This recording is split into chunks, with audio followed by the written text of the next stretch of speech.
Allow me to extend a warm welcome to all the viewers on the internet and around the world. It is sunrise on YouTube, morning on Facebook, noon on Twitter, midday on Threads, afternoon on Twitch, sunset on Instagram, and evening on Rumble. I am your host, the Ancient One, the Bachelor Supreme, the Phantom Menace, he who remains, and the master of the deceptive arts. We are broadcasting live directly from the sanctum of solitude and the citadel at the end of time.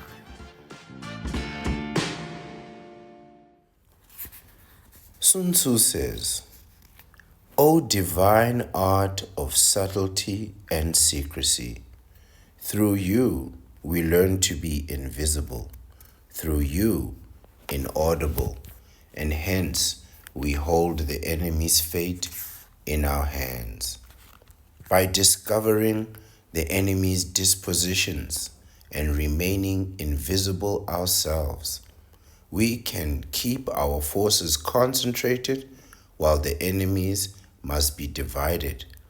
We can form a single united body while the enemy must be split up into fractions. Hence, there will be a whole pitted against separate parts of a whole, which means that we shall be many to the enemy's few. For, should the enemy strengthen his van, he will weaken his rear. Should he strengthen his rear, he will weaken his van. Should he strengthen his left, he will weaken his right. Should he strengthen his right, he will weaken his left. And if he sends reinforcements everywhere, he will everywhere be weak. Good evening, everyone. I am the Ancient One, the Bachelor Supreme, the Phantom Menace, he who remains, and the master of the deceptive arts. In our efforts to become the best bachelors that we can be, it is critical, important, and incumbent on us to keep advancing our philosophy and skills of self-determination and self-preservation. I mentioned in a previous video, and I will discuss it again here, that your biggest challenge, when all your challenges have been defeated and overcome, is going to be the issue of existentialism.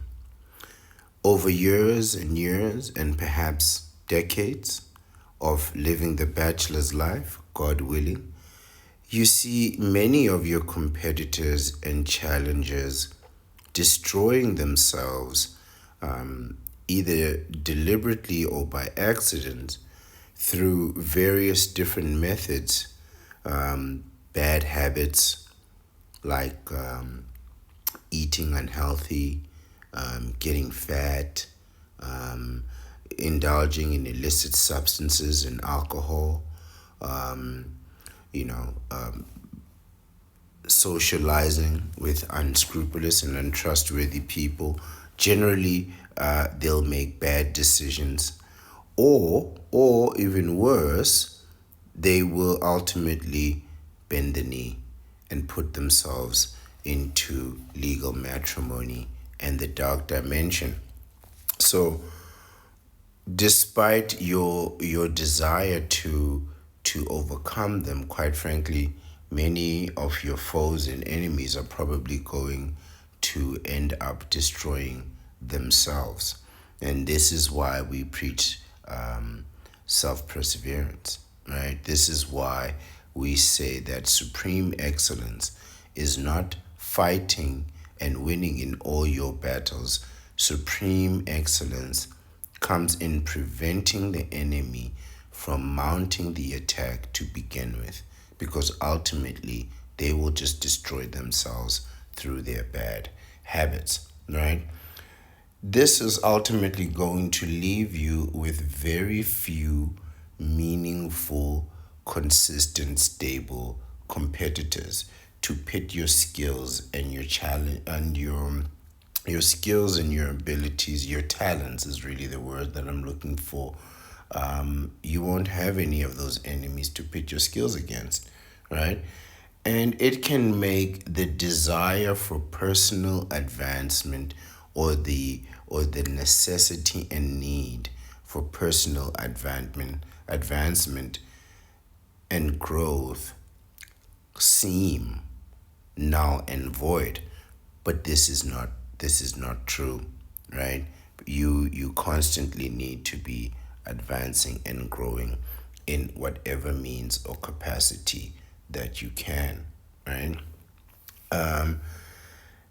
Even even the older, richer knee benders will eventually destroy themselves and become too busy to mount an attack or a defense, a prolonged attack or defense, single-handedly, because quite frankly they'll be too busy folding towels, bending knees, and improving their emotional intelligence. So even the more capable knee benders, they'll only be able to mount a, quite frankly, short term competitive edge against a bachelor, right?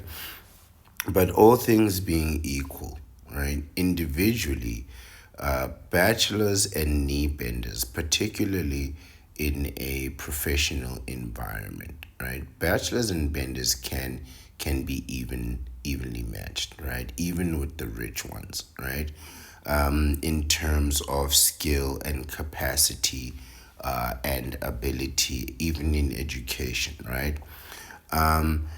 But all things being equal, they can even occupy a similar station in life, and we can indeed. If you can survive your early years and secure your vasectomy, and freeze your sperm if you need to. And if you can survive into your later years as a bachelor, there's absolutely no reason why you cannot be at the top of your industry, at the top of your game, right? Equal to many knee benders, right? Despite the fact that we can, be evenly matched in skill, the knee benders do outnumber bachelors to an infinite degree, right? There's just so many more knee benders. So even if a man hasn't, gotten into legal matrimony and the dark dimension, they they still want that. They still have the desire to have kids, to have a wife, and that kind of thing. So, you know, when you consider all the knee benders in the dark dimension and all the knee benders that are in the romance wars in relationships and all the knee benders that want to get into this, and then you look at the fraction of the bachelors that they are who don't want that, right? Who don't want to have kids, who don't want to fold towels, 18 years running, right? Very few bachelors, very few bachelors exist, right? But this is not to imply that the knee benders are united. In truth, they are not, right? They are constantly conflicting among themselves, as well as in a philosophical way, in a social way, right? Cultural way. They are conflicting also with bachelors. So they may be conflicting for resources and that kind of thing. And in fact, the affection of the counterparts is just something that they absolutely love to compete for, the affections and approval of a counterpart. Philosophically, we don't share the same priorities as the knee benders, right? They would love nothing more than to convert a bachelor into a bender, right? and saddle you with a ton of responsibility that, quite frankly, they will not be there for and to handle should you struggle with your responsibility, the responsibility that they are inducing you into getting into, right? So while they are conflicting among themselves, they are also conflicting among us. However, the the knee benders, right? They prioritize the counterpart, right? And because of that, they are often distracted and self defeating in their ends and their outcomes, right? Most of their free time, their own time, their time away from work is spent with the counterparts and playing with kids and playing. By playing, we mean bonding, right? Because children bond through playing. So if you want to bond with your children, you have to play with them, um, and and that takes up a lot of time, right? That takes up a lot of time, but these what we would view as distractions, these in fact are motivations for the knee benders, right? These things motivate them to want to improve and get better and work harder, and become richer, right? They want to, they are motivated to achieve financially, right? Now, this instinct, right? This intrinsic and instinctive motivation, this inherent motivation, right? Makes the knee bender want to perform well at work, right? So while they may be wasting a tremendous amount of time in their downtime, bonding with kids, being emotionally intelligent, and so forth, when unfolding those towels, day after day, when they get to work, they are motivated to be hyper productive during those work hours, right? Because they don't have the extra time to do things later. So they have to get everything done today. So pretty much what they have to do is they have to do today's work and tomorrow's work all at the same time. They have to be one day ahead. So should they have to take time off to go to a kid's ball game or something like that, or a play recital or something? Some of these play recitals can be quite funny and delightful, but that's something else.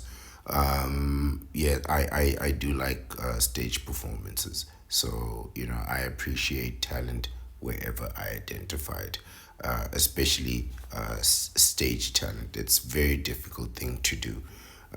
So, it is what it is. But if they have to take time off to go and do these things,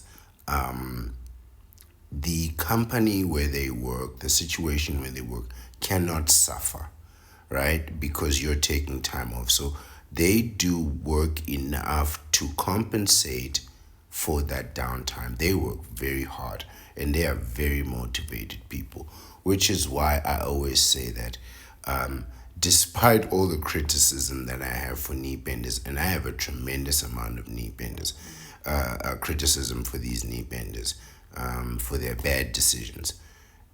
Professionally, I've always said that knee benders are probably some of the most productive, most effective, richest, most successful people in the world. But their private lives are a travesty, right? Which is the irony. So, on the one hand, you stand tall, and you're thriving, you're a titan of industry, some of these people. And then you go and you bend the knee to a counterpart. That's a contradiction for me. It's something that I really cannot wrap my head around. How on the one hand you can stand so tall, and then on the other hand you can bend the knee to accommodate the ego of a person with no power for personal accomplishment. It's such a contradiction to me, right?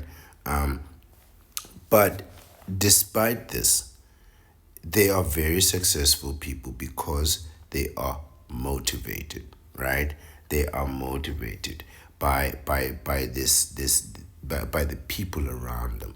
So they get a constant amount of external motivation, right? Son says, I want to be a pilot one day. He thinks, well, how much is it going to cost to be a pilot?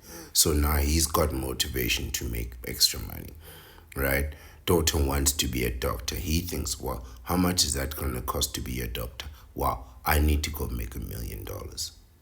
I really need to go make $1 million. So he's motivated by the dreams and ambitions of other people, right? And thereby achieve his own dreams and ambitions. So the more he achieves his dreams, the more he can facilitate the dreams of people that he is responsible for. But on the contrary, bachelors do not have this external motivator, right? We have to look inward for our motivation. And a lot of bachelors will struggle with this, right? This is where the existentialism of the bachelor life comes in, right? The existential crisis of it. Because you're not getting that constant external motivation that wake up and go, go, go, right? You don't need to be home every night being active with the kids, right? So you're not living the same type of lifestyle, even though you should be. You should be going home every night. You should be staying home. You should be resting during vacations instead of traveling too much, because all that travel is gonna exhaust you. It's great, but you need to understand that you're gonna need a holiday after your holiday. You're gonna need a break after the holiday, right? And a lot of people do that, and they don't understand why, because it takes up a lot of energy to go on vacation. When people come back from vacation, they've usually lost weight. Like, you need to weigh yourself before you go on vacation and after the vacation. And you'll probably see that the more active your vacation was, the more weight you've lost, right? So they'll stay home in order to save money and be successful financially, to accommodate the dreams of others, right? But we, the bachelor, we must look internally for our motivation, right? And the bachelor life is a tremendous motivator if you know where to look, right? You got to look in the right places so that you can see where the beauty of it is, right? The bachelor life is valuable. It is intrinsically valuable because it is rare. Let me repeat this for emphasis, right? The bachelor life is inherently valuable and precious, right? And worthy of protection, conserving, and even expanding on, because of how rare and how scarce and how limited it actually is. And here are the numbers to bear this out, right? 95% of the world's population, in particular the men, 95% of you will be married at least once by the time you are 55, right? The other 5%, they're going to get you before you're 60. You'll be at least married once before you hit 60, right? Of those of you that don't get married by 55, most of you are having children. 98% of the world's population has children. Eventually, you're going to have children. It's rare where you get both, right? So you're not getting a bachelor who doesn't have children, and you're not getting a bachelor who hasn't at least been married, or at least in like a long-term relationship. And it's these long-term relationships that quite frankly produce children, right, for various reasons. But more to on that point, and to support the value and the rarity of the bachelor life. So we know that everybody's out here having kids, right, except us bachelors. Less than 2% of the men in America will get a vasectomy in their life. And I say 2% of America because America has the highest numbers of vasectomies performed anywhere in the world. So this is the standard. And the standard is at 2%, which is nothing, which is really, really nothing, right? This number is actually less than 1% around the world. So as soon as you go out of of the United States, you know that I beg your pardon, let me give the country the respect that it deserves. The United States of America. As soon as you are outside, I would say the mainland United States of America, there are practically no vasectomies. Right? So, despite what the criticism that American men might be receiving, actually they are in the forefront and leading this triumphant movement, right? So we really need to give them the credit that they are due, because the rest of the world is nothing. The second best is, of course, Europe. European men tend to be quite decisive. If they don't want kids, they will know. So the European bachelors are actually very decisive. If there are any vasectomites, my guess is you're probably going to find more of them in Europe, a few in Europe. But as for Africa and Asia, nothing, nothing. South America, Africa, Asia, nothing. No vasectomies, no vasectomies. I don't know what they're going to do there. I really don't know what the plan is in Africa and Asia. Because quite frankly, I would say those are the places that need it the most. But that's the irony of life, right? The things that people need the most, generally, they don't have, right?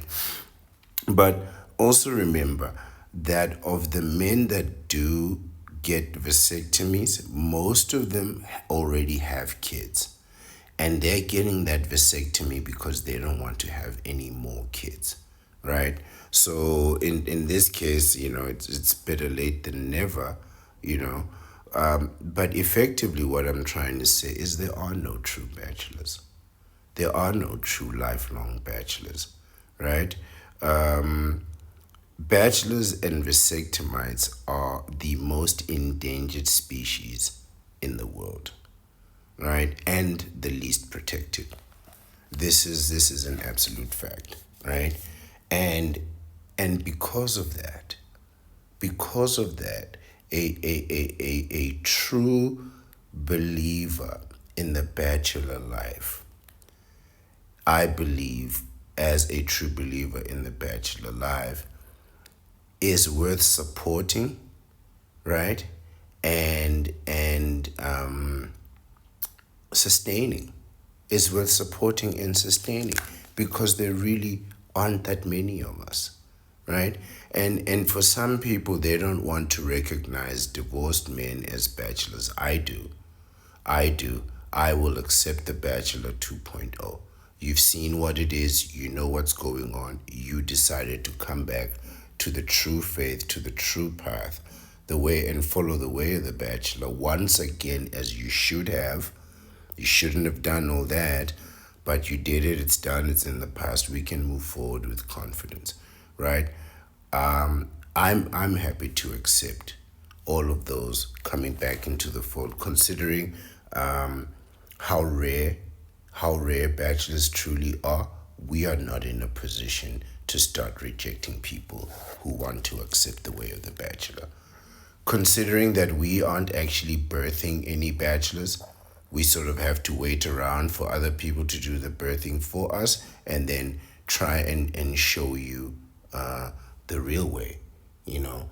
And again, it's worth emphasizing, you know. We are not saying, I'm not saying that bachelors are special or unique because they have different features or different characteristics, or because we have a different economic system, right? Or some type of advanced technology that the benders and the counterparts do not have. I'm saying we are valuable because we are very, very rare, right?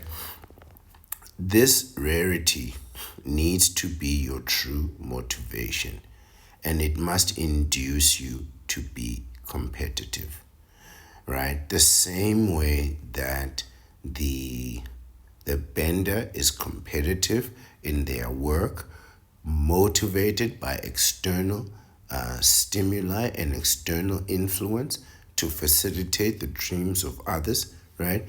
You need to be motivated to compete, to be successful. You right? You have to be seeking out ways to make yourself richer, fitter, healthier, more educated, more successful, and above all, to live longer, right? You need to be deliberate with these things, right? You need to be deliberate with your competition. So now you know that you're motivated, right? Now you know what your motivation is. It's your rarity. You know that, you start dating without a vasectomy, soon enough you're going to be somebody's father. That's an absolute guarantee, right? But if you remain steadfast in the bachelor life and you are motivated by this truth, that by holding on to the bachelor life, you hold on to the rarest gift in human history: true freedom, real freedom, autonomy, self determination, right? A rare gift indeed, right? You must motivate yourself to want to improve, because the bender is motivated by the dark dimension and marriage and the strife of the romance wars, not to mention the cost of sustaining both themselves and living responsibilities, right? They are motivated to keep improving, and you should be too, right? You should be just as motivated to take on a higher position in the company, especially because you can, and then go home and have your downtime, right? You can be just as effective at work during those work hours as any of these knee benders can be, because the benders they are going to outwork you if they can, right? And so you must be motivated to do that, right? To sustain your own rarity. As you grow older and improve in your knowledge and wisdom, you must strive to make to take on more meaningful positions, more powerful positions at work, and more responsibilities in society. Because if you don't, the knee benders will, right? And you don't know what these knee benders will do. An older knee bender can be more effective, right? But less concerning than a younger knee bender, even though it's not by much, right? They're less concerning, but not by much. But you never want some naive, inexperienced knee bender making decisions for you and your life. What you really want to do is you want to stay ahead of the next generation, because there are people in the next generation that are really coming in, knee benders who are themselves motivated by the same external factors that older knee benders are: having kids, raising a family, and so on, attracting a counterpart. And they'll work hard to do that. It'll motivate them to work hard, to afford to pay those bills, right? So you need to be just as motivated and just as competitive, as a bachelor, right? And these younger ones, they'll take up a position. They'll take a position just to earn just a little bit more money. Whereas bachelors will think twice about taking on more responsibility for a little bit more money. Like, we'll demand something like double the money for double the work, which is unreasonable, right? Which is unreasonable for any company. You should be able to do double the work for about 10 or 20% increase, right? This is realistic. Otherwise, the company is not getting their money's worth. And the company needs to get more out of you than what they pay you to make you profitable, right? So you have to let that go also. You just have to accept that. That's how business works, right? You have to give more than what you're returning, than what is coming to you. You just need to be effective in managing your money, right? But effectively, you want to take that position, right? You want to hold that decision making ability and guide the path of the company and set the standard, right? Because these young knee benders are going to come in and they are going to cause so many problems, right? Because all their decisions will be directed by and guided by the priorities of the counterpart. This you can be absolutely sure. I don't care how good he is at work. You can be sure if he bent the knee at home and there's a counterpart there, that disaster, catastrophe, and pandemonium will unfold and ensue at every possible opportunity. This is all the counterpart does.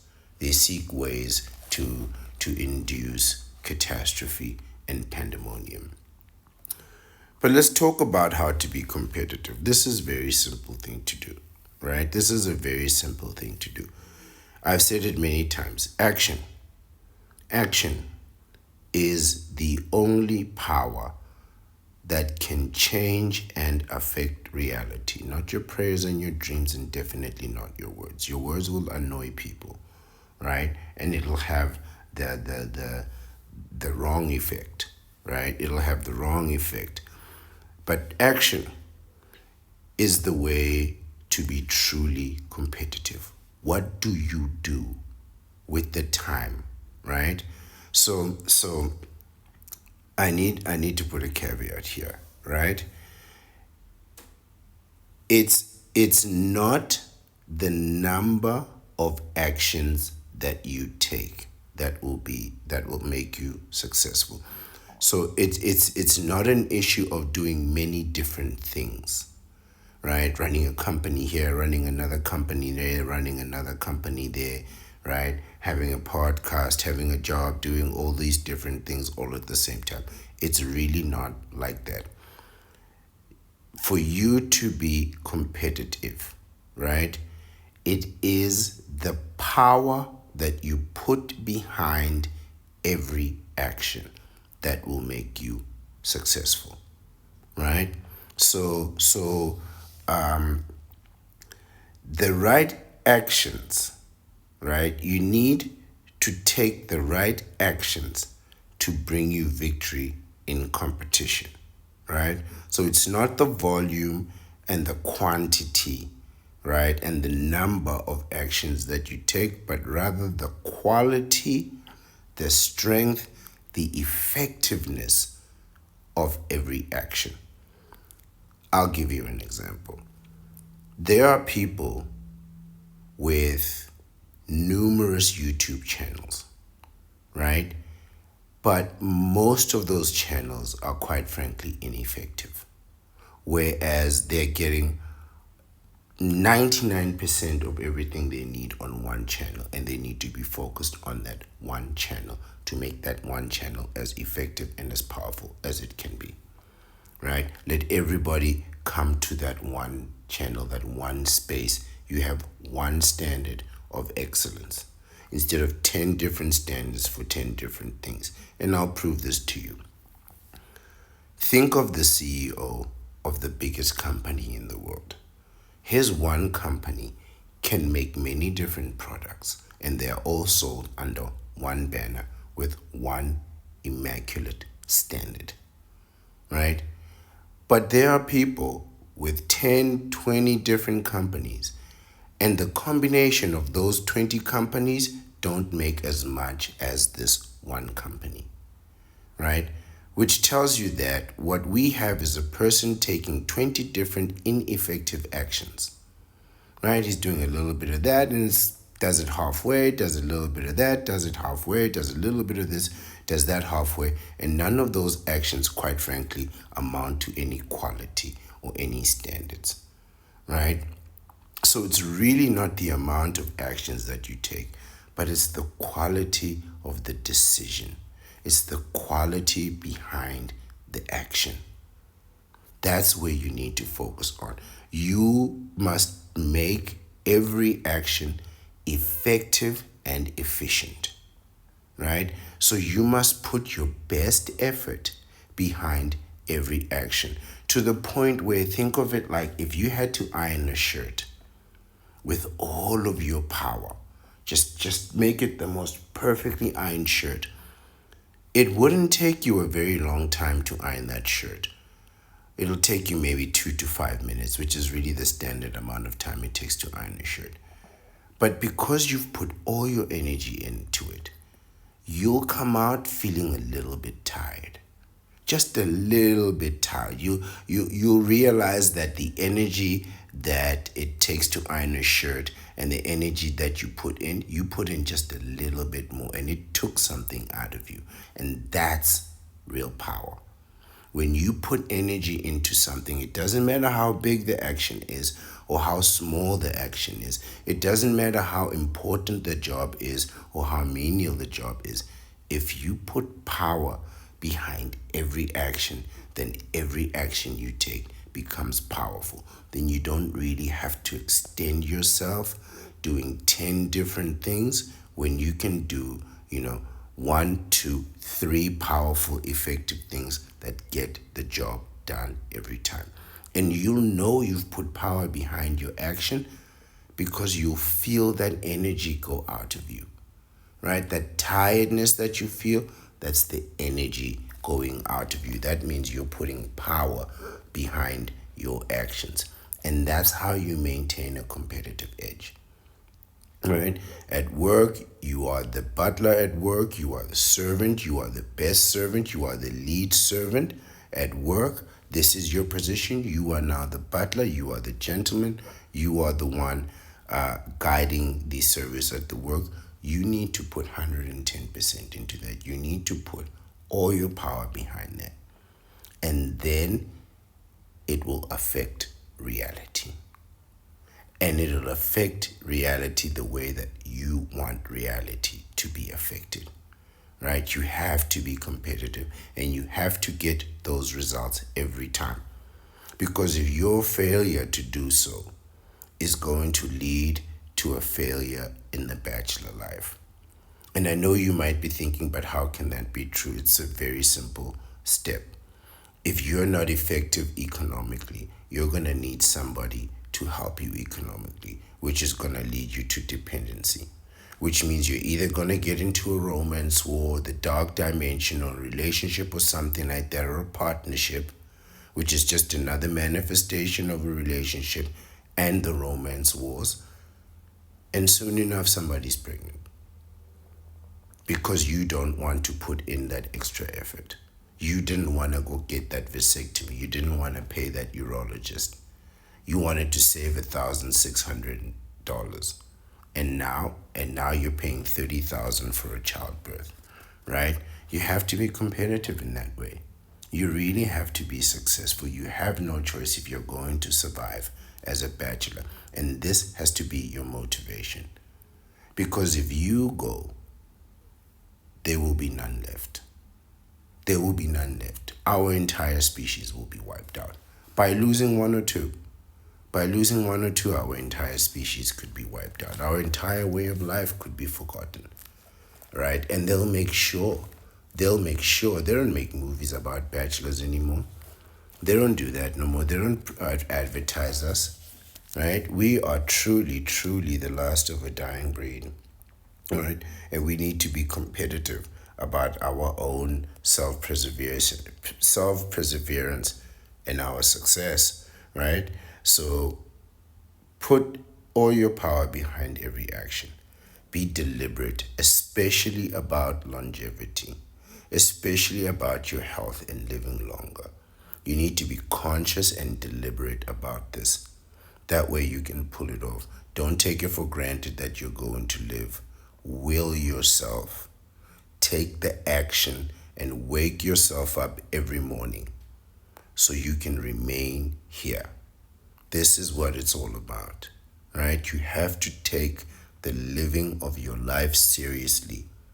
You have to infuse every cell in your body to want to live and sustain you, right? But even if you make mistakes, right, those mistakes will help you to improve, right? You make a mistake and you put your best into it. Tomorrow, when you put your best into that, you're never going to make that same mistake again. And you've now learned something that you can share to others. And you can say, well, I learned this mistake. I corrected it like this. This is the process that I'm using. This is the new standard now.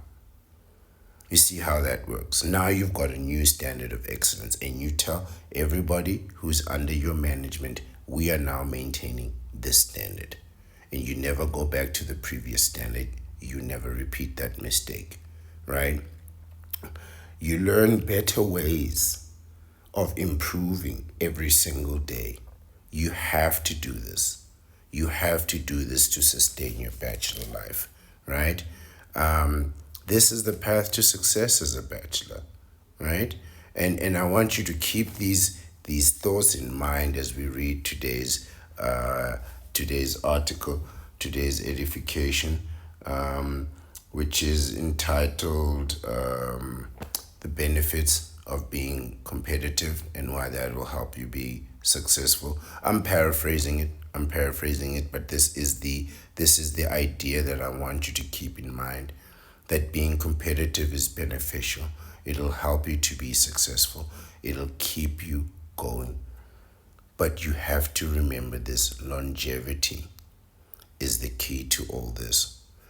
All your competitors are going to eventually destroy themselves. Eventually, they're going to make a bad move.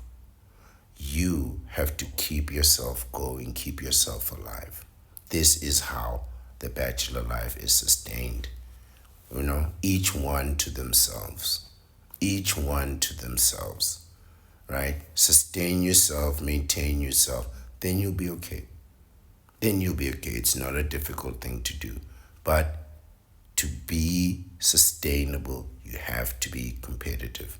To stay healthy, to stay fit, you have to be competitive, right? You cannot just be satisfied with staying at the same level, because there's no such thing.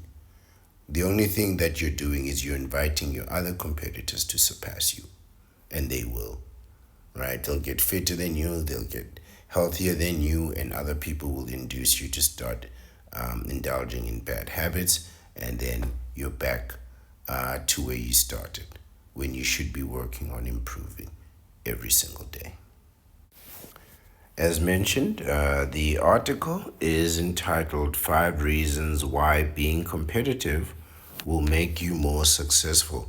There's a caption below it, a subtitle: "The Importance of Competition in Order to Be Better in Life." It was published on the 7th of July in 2018 by Neil Raman. I apologize if I mispronounce people's name. His website is neilraman.media.com. And Neil says, "We experience competition in our daily interactions. Yes, we do. Being competitive has both benefits and disadvantages. On the negative side, being competitive can be viewed as being self-centered, which we support. Aggressive, be careful with aggression. Keep it inside, keep your aggression inside. But on the outside, maintain a positive front, right? Be deceptive. Be absolutely deceptive with your aggression.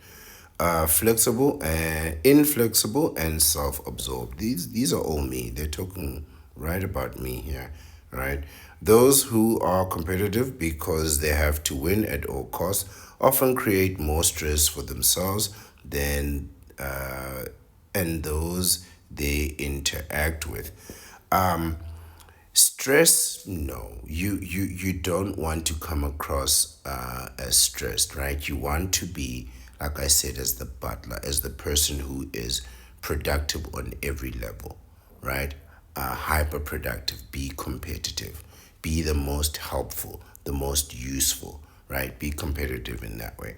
Don't be tense in this, right? Don't be tense in this. This is a good thing. This is not something that you have to be aggressive about, right? Be happy to be helpful, right? And then be competitive. Just be the most helpful. That's really how you want to direct your aggression, right? Because if somebody's negative about that, then seeing you do more is probably gonna frustrate them. So the art of fighting without fighting, kill them with kindness, right? Annoy them with how productive you are, right? The origin of the word competition means to enter or put in rivalry with. Competition is part of our lives, from sports competition to educational and career competition. Like most things in life, we can use being competitive to our advantage. We can harness it in a way that will assist us making faster progress towards the outcomes we want. This is really what we're talking about, right? When I was in my early 20s as a university student, I was extremely competitive at sports. I was kind of, but not so much. I hated losing, and oftentimes, if I believed I could not win at sports, I would not even participate. Yeah, this is absolutely me. I don't go into fights that I don't know I can't win. I don't go into competitions that I don't know that I can't win. I don't really understand where you people have the time to do sports at university, quite frankly, when you should be using that time to be strengthening your mind, right? Sports for exercise is good, but I don't know why you're so passionate about this. You're there to get an education. The reason you're getting an education is because you're not good at sports. If you were good at sports, you'd be in the pro league. By 2021, you'd definitely be in the pro leagues. So if you're not in the pro leagues or a prospect for the pro leagues by 20, you can go ahead and forget all about that, right? And then get your mind right, get your education, right? But yes, so he lost at sports. I think sports here is a euphemism. I think it's metaphoric for something. I think he was trying to compete in something. It was probably a counterpart, and he lost, and it upset him, right? To me, winning was the reason why I played sport competitively. In university, how competitive could you be? Looking back, that was a very limited way of thinking and wasn't healthy. I think he was just being competitive with the wrong thing, right? I don't see a problem with being competitive, but unless you are, it's one thing when you're in your youth and you're doing sport to stay healthy. But if you are putting all your energy into a sport with no prospect of going professional, this is in 2028. I mean 2025, 26, right? Where the sports leagues are sort of determined and we know who's who. There's really no sports code or athletics code that isn't you know professional to some level. And if you're not at that level, then I think you should be doing it for entertainment, fun, and health. I don't think you should be that uh, pressed on it. I think there are so many more things where you can be competitive at, and work is one of them.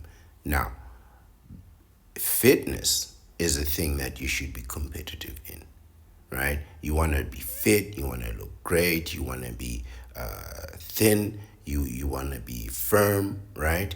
You want to be attractive. You can be competitive at that. But I wouldn't waste my time trying to beat the dad's league record for goals and touchdowns. I really wouldn't be wasting my time with that, right? I would prioritize my time into taking myself very seriously, right? And if you're at university, I don't recommend wasting time, um, you know, playing whatever they call it, lacrosse, rugby, whatever that nonsense is, just go to class, man. Just go to class and get your education, right? That's the best thing you can do for yourself. Stay fit, stay healthy, but prioritize your income because you're going to need that income more in the future than you're going to need these goals and those touchdowns, right? I can absolutely guarantee that. Neil continues to say competition isn't always about trying to win. Yes, it is. It's also about getting better at what we do and who we become. You have to keep winning, right? You have to keep beating opponents, right? Yes, this is how you get better. This is how you get better, right? It's when you get to the top and you face up with a different opponent, I beg your pardon. Your assumption is that this opponent will be weaker just because they are weaker, younger, and inexperienced, right? You need experience fighting both superior and inferior opponents, right? You need to put your skills up against people who are better than you and put your skills up against people who are worse than you. You need to vanquish all. You need to be able to defeat them all, right? So it is absolutely about winning, right? And every day you want to be the most productive at work, right? And the money that you make, you want to be the one that saves the most of it. And when the opportunity comes for you to be the one who earns the most money, you need to take that.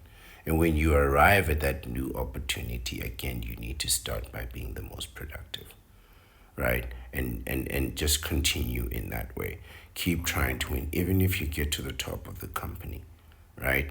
You will then work on improving yourself, improving the company, improving your skills, staying there for as long as you can. So if the last CEO was there for 10 years, you want to be there for 20. If the last CEO made 1 billion, you want to make 10, right? And you want to set the record so high that it cannot be defeated. You want to be an absolute winner because that's how you survive.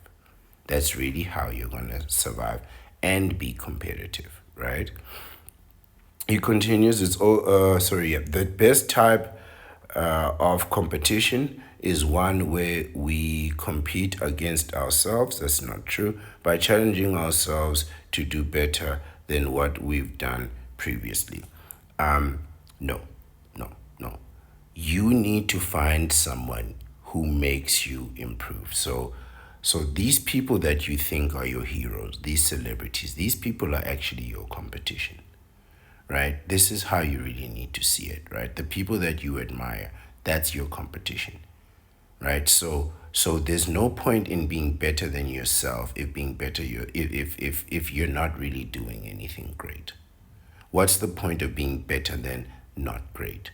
When there's a clear standard of greatness that's been set by excellent people. And instead of attacking that standard, what you're doing is you're attacking your own meager standard, which is inconsequential. So what you need to do is you need to look at the fittest person you know. And I chose Muhammad Farah and said, okay, this is the standard.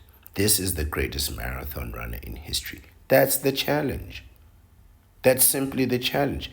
Because anything beyond that is inconsequential, right? And if I'm not running, if I'm calling myself a middle and long distance runner because I'm jogging certain amount of kilometers, who do I need to be pitting my skills against? You know? Not another guy who's running around his couch. I need to see what the best in the business look like. And that's really the standard. You are not the standard. How can you be the standard? Right? Let's continue.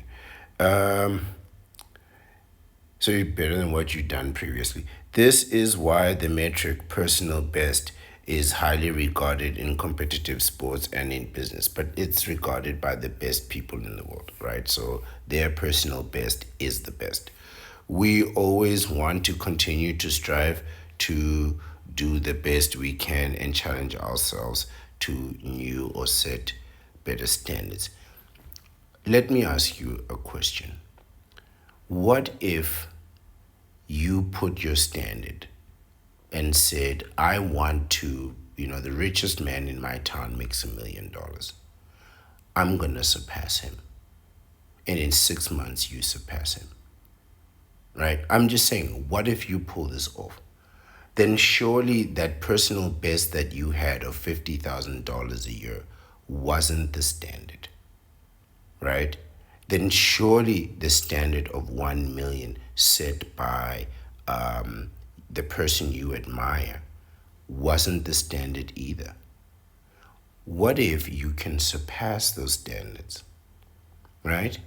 Being competitive means having a competitor. And it's true, when you are the best, you make yourself a target. And so what does that tell you? It tells you need a target. You need somebody to say, that's the guy I'm going after. I'm beating him. Right? And if he's got a problem with that, then he's got to step aside. Because then obviously somebody who wants it more, who's more competitive, who's willing to do more, wants that spot. And if you're not willing to do what it takes to hold that spot, you shouldn't be holding it. The strongest person should be the one holding the spot. It shouldn't be a group of losers surrounding one strong person, right? Forcing him to cow down and then thereby bringing the standard and quality of competition down, right? It should be the strongest one should rise. And if you want to be the best, you need to beat that strongest person. And this is how competition raises standards. Every time you want to be in charge, every time you want to be at the top, you have to beat the person at the top, which means you have to be better than that person. Even marginally better, you have to be better than that person, which means the next person that comes in, he's got to be better than you, which in itself raises the standards. This is how standards are really raised. It's not by your personal best, which today I feel like my personal best is 20%, so I give 20%. That's unacceptable, right? Your best needs to be against a real tangible thing and a person that you can see. You need to set your eyes on that person and take him out, And if you admire that person, that means inherently you're a little bit jealous of them. Take him out, right? You need to take him out and you need to set the standard. Even if you're setting it for a little while, it's better to be on top for a little while than never to be at top at all. Of that, I can assure you, right? Let's continue.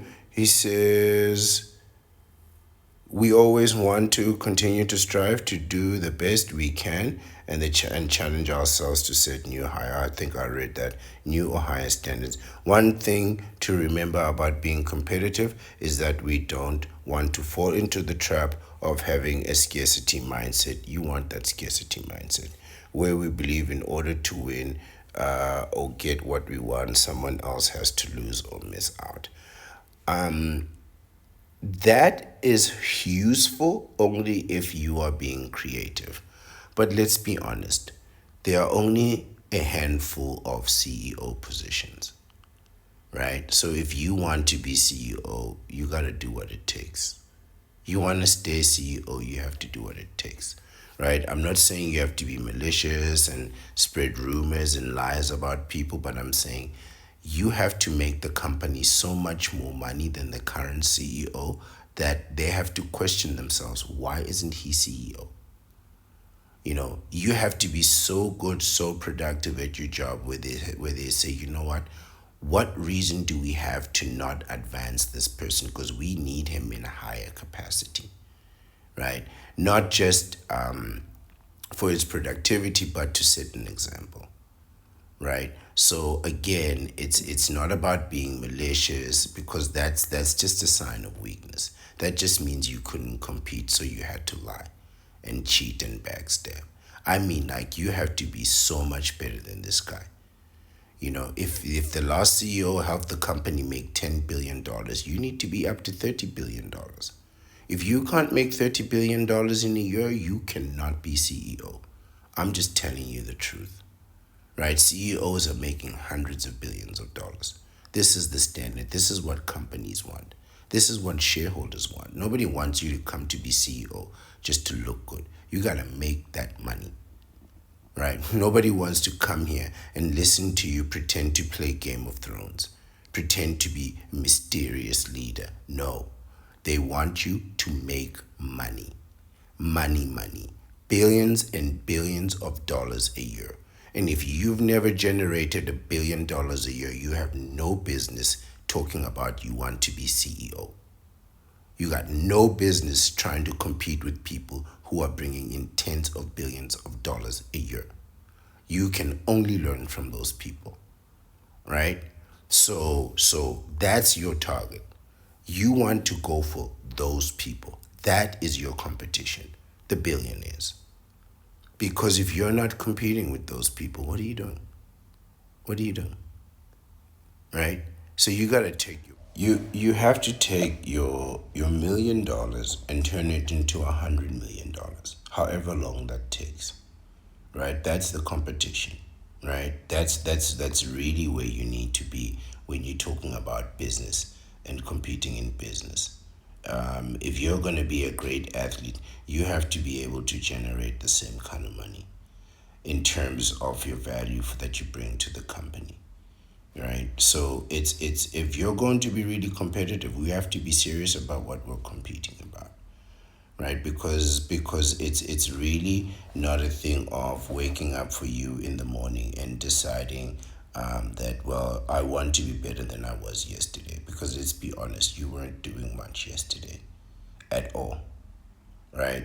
And many of us aren't. But there are those of us who see the competition and want to shy away from the reality and the magnitude of the challenge that stands in front of you. And what you then do is you then challenge yourself, right? When what you need to do for yourself is to be motivating yourself. You want to be motivated by the rarity of the bachelor life, and you want to put all your efforts into what you're doing. But you have to realize what the competition is. The competition is not to go from 50,000 to 100,000. It's standing right in front of you. $100 billion. It's $100 billion. That's the competition. You want to be the best, $100 billion will make you the best. This is true. So when we're saying we're competing against the best, this is what we're talking about. Not 100 million, not 10 million, not a billion, 100 billion US dollars. That is the standard, right? That is the standard. And you need to be up for that, right? You need to be up for that in the serious ways, right? He continues, instead, we want to develop an abundance mindset where not only do we win, others win as well, and they get what they want. No, no, this really doesn't work in reality. Not everybody's going to win, and not everybody's going to get what they want. Not everybody's going to make $100 billion. Most people cannot even grasp the magnitude of the challenge that waits in front of them. They cannot really understand what that means, right? So what we're pretending is that all of us can get a little bit of this, but that's not competition. When everybody wins, that's not real competition. There can only be one. The bachelor life only allows for one. One at the top, one victor, one richest. Only one can be the richest. We cannot both be the richest. Only one has to be the richest, right? And we're talking about, this is earth, right? This is earth. This is the competition. This is the world we live in. Whatever you do in this life, in order for it to be successful, has to be financially viable. And the level of success now today stands in 2026 at 100 billion US dollars. Are you equal to that challenge? Most people are not. Let's continue. 5 reasons why being competitive is a good thing. 1, It will keep you motivated. $100 billion will absolutely keep you motivated. Having a competitive nature prevents complacency, I beg your pardon, or settling on past achievements. If we're competitive, we can acknowledge and be satisfied that what we've achieved. Let me read that again.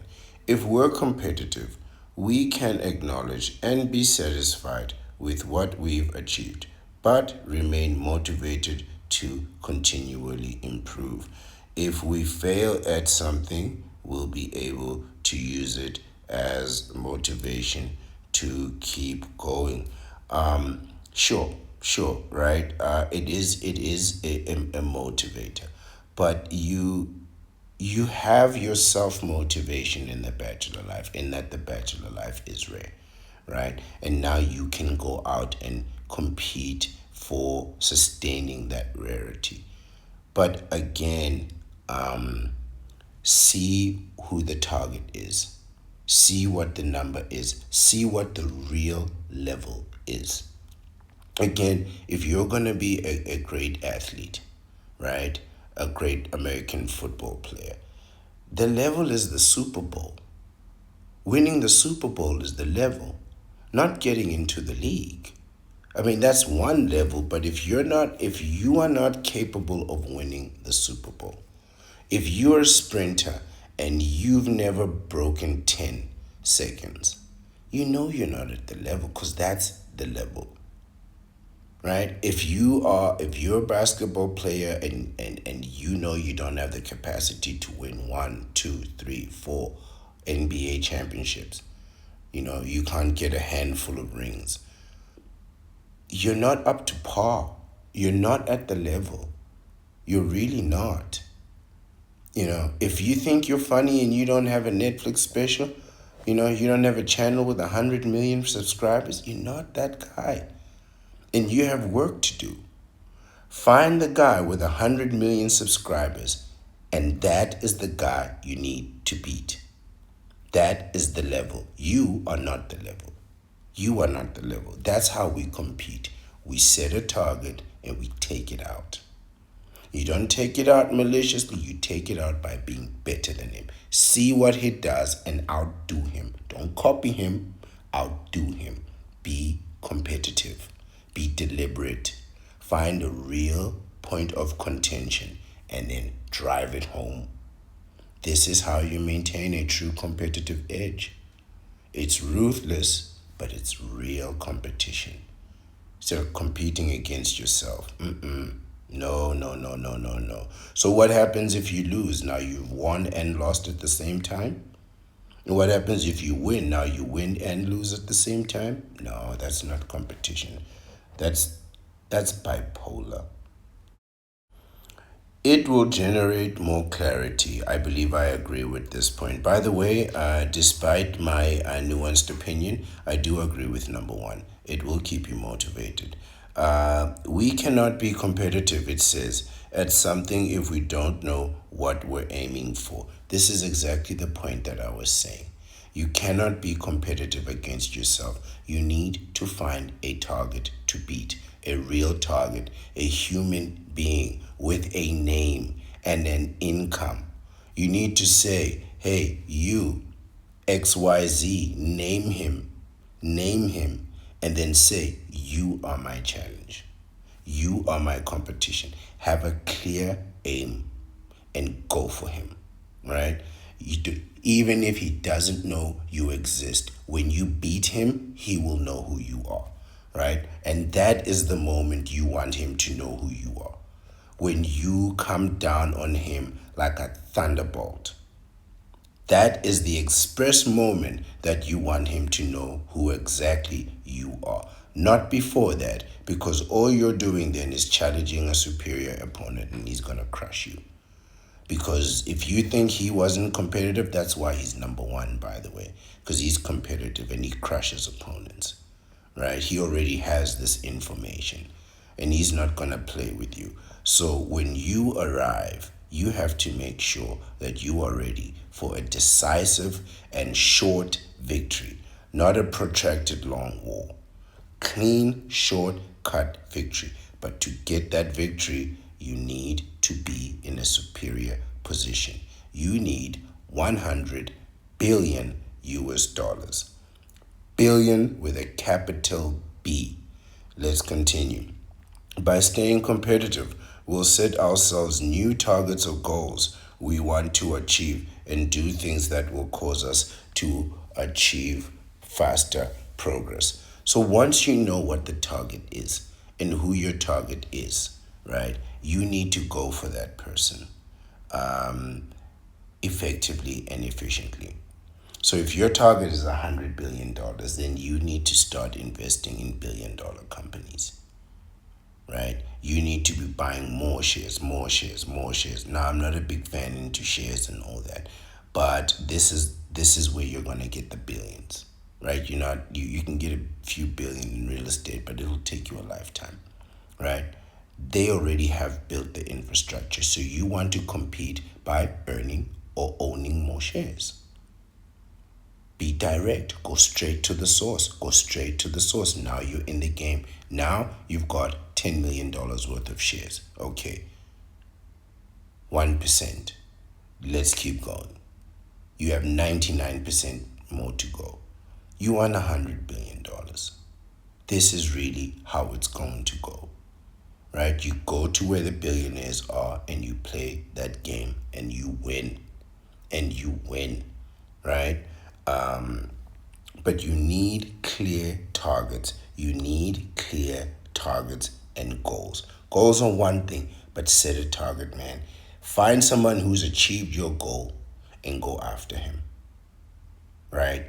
Don't even have no mercy about this. Right? Be relentless. Be relentless about this. Be obsessive about this. Right? Because if you don't take him out, he'll be there forever. He's not giving up that throne. He's not letting go of that empire. Right? Power is not something, my friend, that is given.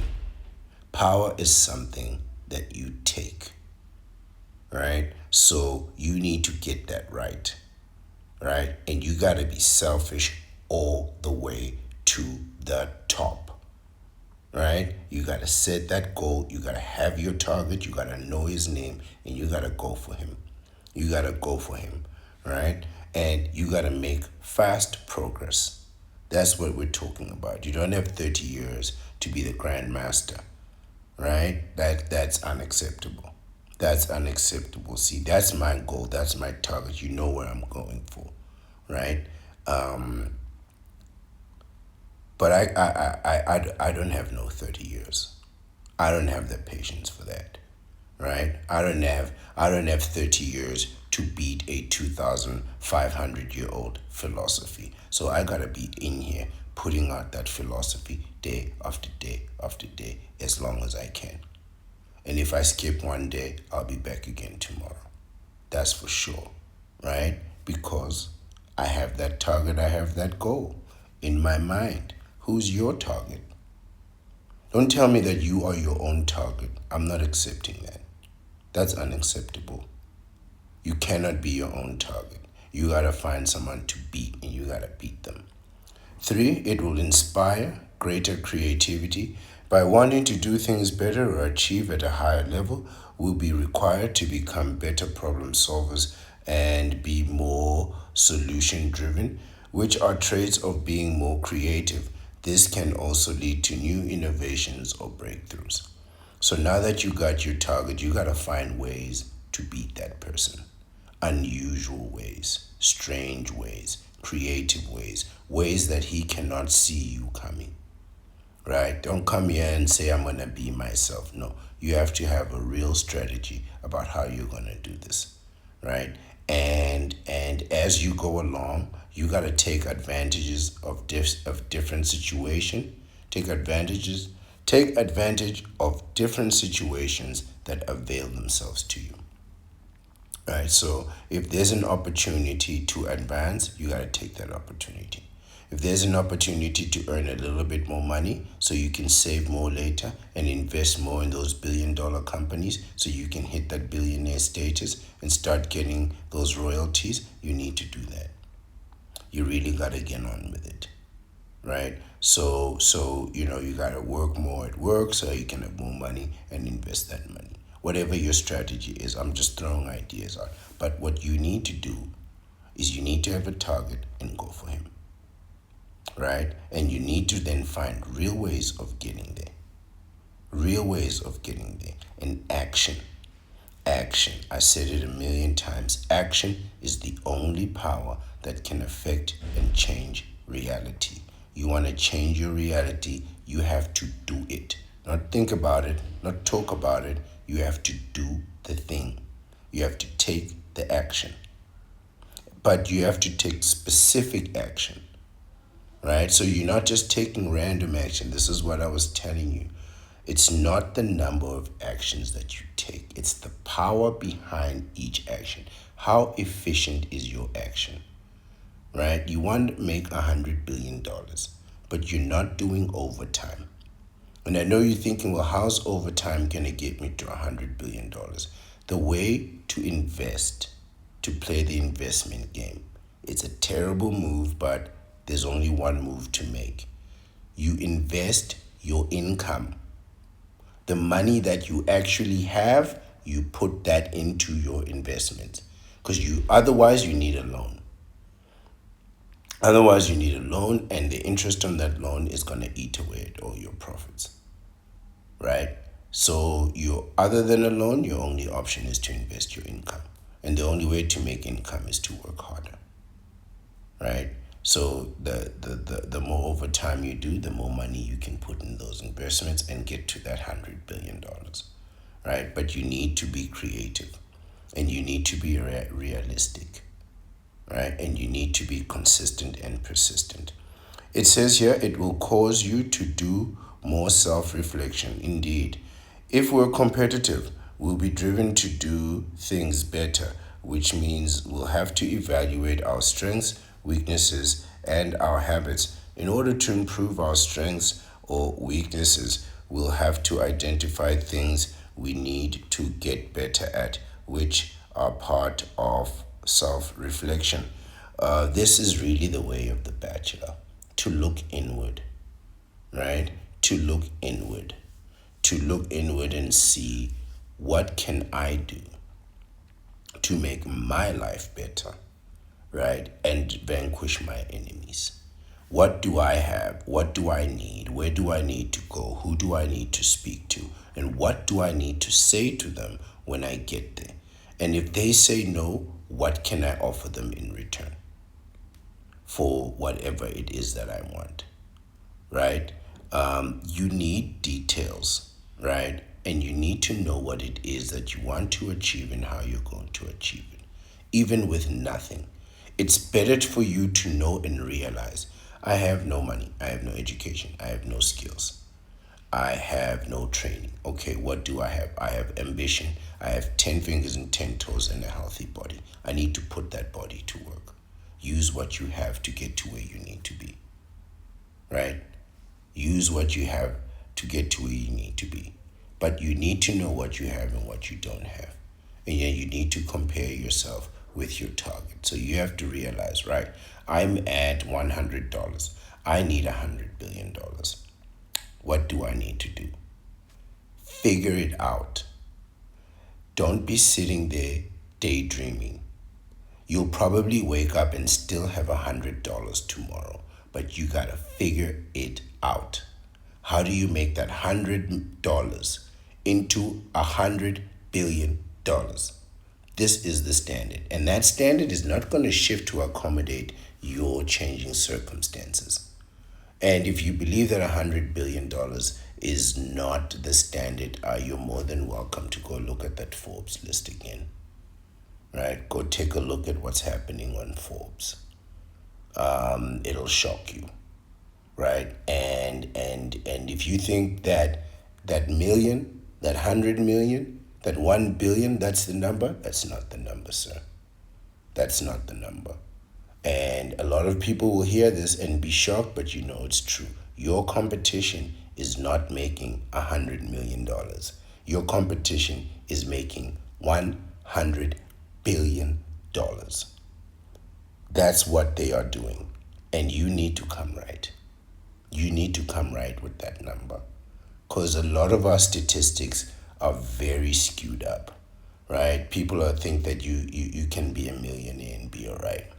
You think you can make $100,000 and be okay, right? This is a dream. This is a dream. $100,000 a year. That's not the standard. It's not the competition. The competition is $100 billion. You need to look inside. You do that self reflection, right? $100,000 is what you think you can get. That's why you're putting it at that level. You think you can make six figures, right? But that's not the number. That is not the number, right? It's not even close. Five, it will make you develop new beliefs. Indeed, it will. How we see ourselves is often reflected in how we act. If we see ourselves as someone who continually gets better, that will require us to take on new beliefs or strengthen our existing beliefs. It will cause us to persevere and be resilient during tough times while setting new boundaries on higher limits. Well, there's a bit of a conflict here. When you set out on your path to make $100 billion, you already know that's the standard, right? So you're not really setting higher limits or expanding boundaries. $100 million, that's the standard, that's the boundary. It's only when you get to that level of $100 billion where you can start setting new boundaries. He's talking about competing against himself, which is all great, but ultimately meaningless, right? So, you know, it's true how we see ourselves will reflect the way we act, right? If you see yourself realistically, if you see yourself as a great titan, right, you're going to act like that. But if you see the standard for what it is, you're going to act in a way where you have to, quite frankly, achieve that standard, right? Knowing where the standard is, you need to have self belief and a strategy before you go in. You cannot go in and then look for the strategy, right? You need to know what the standard is and then you need to go after it, right? And the standard is $100 billion, right? So you need a strategy that will follow that. You need a commercial viable business strategy. You're not going to achieve this with philosophies alone, right? You got a philosophy, you need to be able to sell that philosophy, right? To get to that $100 billion, you better have $100 billion philosophy. You're really gonna need one hell of a philosophy, right? To pull that off. But this competing against yourself is something that I'm glad he brought up. But really, we need to set realistic standards based on the world that we live in. Competing at yourself is what really is gonna cause you a lot of poverty, right? Because you're gonna be barely making just over inflation, right? And you'll be convincing yourself that you made more money than you did last year, and inflation is gonna eat all that up. That's why millionaires don't feel like millionaires, because they realize, million isn't the standard. 10 million isn't the standard. 50 million isn't the standard. Well, what is the standard? It's $100 billion, right? That's the limit so far. And apparently, you can even go higher than that. But I think we're talking like personal earnings. Personal earnings is $100 billion. If being competitive is causing us to grow and improve while being respectful of others, it's something we should embrace and not try to hide. If we're being competitive in order to be the best version of ourselves, it will help us to be more successful and create a better life. Again, yes, this is all very true, right? I mean, you have $100 billion. Yeah, you definitely gonna have a better life, right? It will probably make you the best version of ourselves. I mean, you'll be great. You'll be fine, right? You'll be fine, right? And if you can be competitive, ruthless, cunning, clever, manipulative, selfish, greedy enough to get to $100 billion, then sure, after that you could be as nice as you want. I'm sure you could be a lovely person, right? And respectful to others. And I suggest being respectful to others from the start. Not because they've earned your respect, but that's how you earn their respect. And also, it'll stop them from attacking you, which will secure your path to $100 billion, right? This is the cost of success. This is what supremacy means on this world, right? And let's conclude with action steps. It says, reflect on the last time you felt you missed out or lost at something because you didn't do the best you could. Think of ways you can use that experience to fuel your competitive nature so that you can take yourself to your next level of success, right? So here I think they are setting many different levels of success, because there's like different tax brackets in that thing.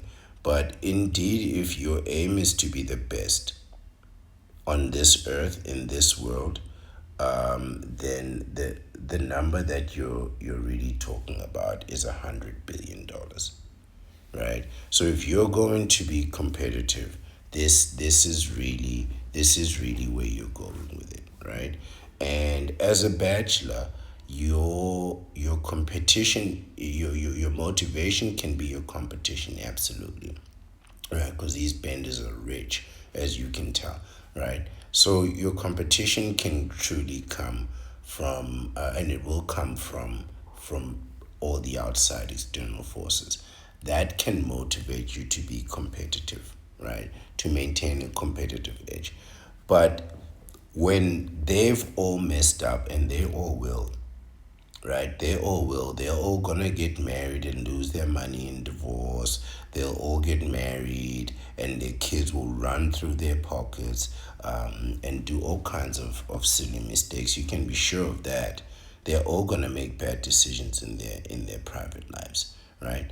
But when you get to that point where you now feel, you know what, I'm successful enough, I've got money enough, and you need to look towards your own self. You need to realize that having the opportunity to go out and make more money, extra money, to do that overtime, extra time, and still have enough time to relax and indulge in other hobbies is very rare. It is very, very rare. And you are very rare to have it. It is such a rare gift. You are truly blessed to have it, right? And all this gift requires is that you sustain yourself and you enjoy having it, right? But you cannot be lethargic, you cannot be lazy, you cannot be complacent in maintaining that solitude and that bachelor life, right? It does require some work. It does require you to progress. It does require for you to make faster progress. It demands that. The solitude demands that.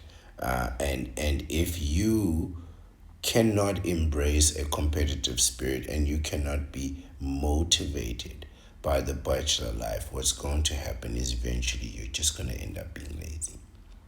The truth is, you're going to end up being lazy. You're going to decide, well, I'm not dating anyone. Why should I be attractive? And if I'm not being attractive, why should I go to the gym every day? Right? Telling yourself, when I get a girlfriend, I'll hit the gym, which you won't. Right? Oh, I've got enough money to pay my bills. Why do I need to work harder? Because soon enough, you'll run out of money to pay your bills. Then you'll tell yourself, well, I'll work you know, when I need to pay bills. But, the years are going. The years are going. Retirement is coming. You know, And you need to be prepared to push through that. You need to be competitive, and you need to know what the real standard for competition is. And that standard is not $100 million or $1 billion. It is way up high. Success as humanity can be measured at $100 billion. Human success, the capacity for human success is at $100 billion. And if you cannot reach that amount of money, you cannot be called the best. This is realistic. This is the truth, right? So at least we know where the level is and how far we have to go to achieve it, right? Your aim is to change that $100 that's in your pocket to $100 billion. And you have to accept that as a reality. You really need to accept that as a reality, right? Because you'll be fine, I suppose. You'll be fine, I suppose. But are you really the best? You have $1 billion, are you really the best? Can we really say that you're the best? The answer is no. If you're competitive and you want to be the best, $100 billion will do it. But start with a vasectomy and then work towards that $100 billion. Because I assure you, with a vasectomy, you'll be able to get there so much faster than if you're trying to do it, trying to raise kids, paying $30,000, $35,000 per birth, right? You're not going to be able to make real financial stride that way, right? And you see how high the competition is. You see where the target is, right? And everybody else is playing with low bone numbers, all trying to be millionaires. Everybody wants $1 million. And that's not what we're doing, right? If you want to be a bachelor, this is the bachelor's grand plan. This is the bachelor's grand plan. For you to get to the top of that mountain and stay there. And for that, in this world at this time, it's going to cost you $100 billion. This is the absolute truth. This is the end of the video. Thank you for your time and your patience and your attention. I appreciate it, and I always will be. And I always will, I beg your pardon.